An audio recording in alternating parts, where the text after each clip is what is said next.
Despite both trying to catch up to Donald Trump in the polls, Nikki Haley and Ron DeSantis spent most of last night's debate going after each other. Joining me now is DeSantis campaign manager James Uthmeier. James, it's great to see you. I want to start with Christie dropping out of the race and what that could mean for your campaign. Last night on a hot mic, we all heard it. Christie said that Governor DeSantis called him petrified. What did he mean by that? Well, listen, the governor and Christie, they've had conversations over the past weeks. I'm not going to divulge the confidences of those, but I can tell you, I think the governor said it best last night. He's a veteran. He's fought in Fallujah. The concept of being petrified, that's just ridiculous. So I think that was a little bit of hot air. I do think the first half of what Christie said on that hot mic was a little more accurate, which is Nikki Haley is going to get smoked, and we saw that happen firsthand last night. How often do these two men talk to each other? Yeah, you'd have to ask them. I'm not able to comment on that one, unfortunately. Okay, so can you tell me whether Governor DeSantis has explicitly asked for Christie's endorsement now that he's not running? I don't believe he has. You know, Christie, he gets a lot of Democrats that support him, and Ron DeSantis is a conservative. He's the only guy that can actually unite the party.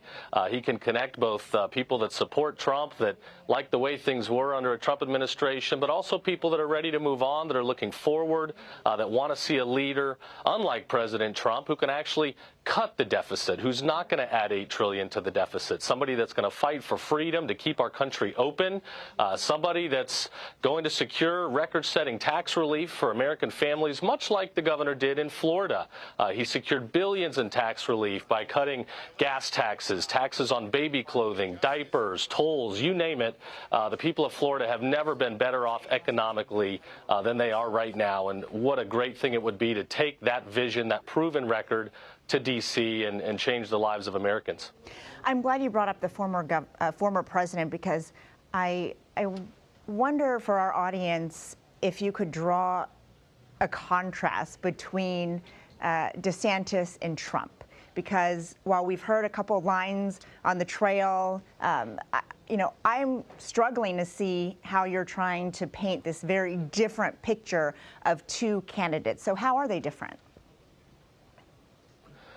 Sure. Well, look, if you're at home now and, you're seeing your mortgage payment now is twice what it was 5-6 years ago, prices at the pump have gone up, and inflation is hurting people and their checkbooks, groceries, basic household products, everything's going up. You need a sure thing. You need somebody that's put their money where their mouth is. They're not just full of hot air. It's not just the talk. It's not empty promises. It's somebody with a proven track record of results. And unfortunately, a lot of the former president's promises, he just didn't deliver on them. We don't have a wall. The invasion at the southern border is worse than it's ever been.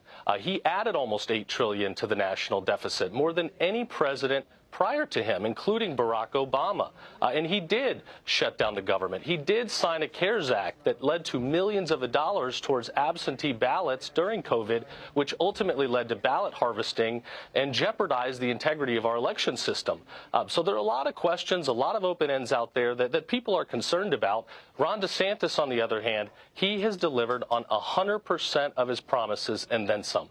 Everything from record school choice, the first state to fully fund universal school choice for every kid in the state, record-setting tax relief, record-setting infrastructure, #1 K-12 and university system education in the country.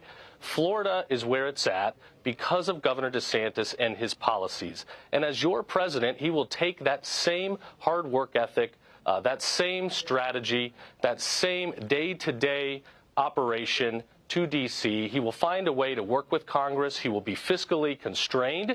He will gut the federal government. He will get agencies out of there. He will fire bureaucrats. He will put more money in your pocket. So that's the big difference. He's a guy that's proven he can win. He can beat the left in the big fights. He can bring back fiscal responsibility, and he will help you at home. I hear what you're saying, and he is still trailing the former president, though, in the polls. And I know. Well, I don't know that you can be trailing when nobody's cast a vote yet. There's no winning and losing until the voters go. I know there's a lot of polls that come out, and they're wide-ranging, but I'll tell you the real results are when the voters at home actually cast their votes. And I want to ask you about results and what a victory would mean to you.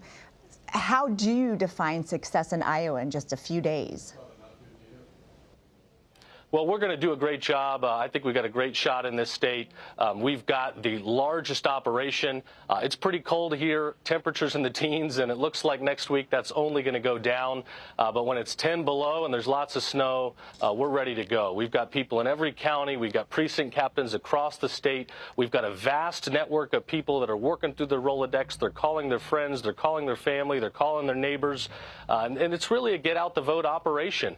It's a small state. The caucus system is a historic thing with a lot of tradition where you've got to go out there, you got to put in some work, and it's the voters that are really convicted, that have a lot of passion behind their drive for their candidate, their drive for their vision for the future of this country, that go out and make a big difference, and that big difference is going to be for Ron DeSantis. But James, does doing great mean beating Trump, or does it mean beating Haley, coming in second? Well, listen, I don't think this is a must-win state. I think we've got a really good shot. But look, the media has written us off for dead. They've written Ron DeSantis obituary. The projections range from losing by 30, 40 points. And I'll just say this. I think there's going to be some big surprises next Monday, and we're going to be celebrating. All right, James, we hope to talk to you then. Thank you very much for your time. Thanks for having me.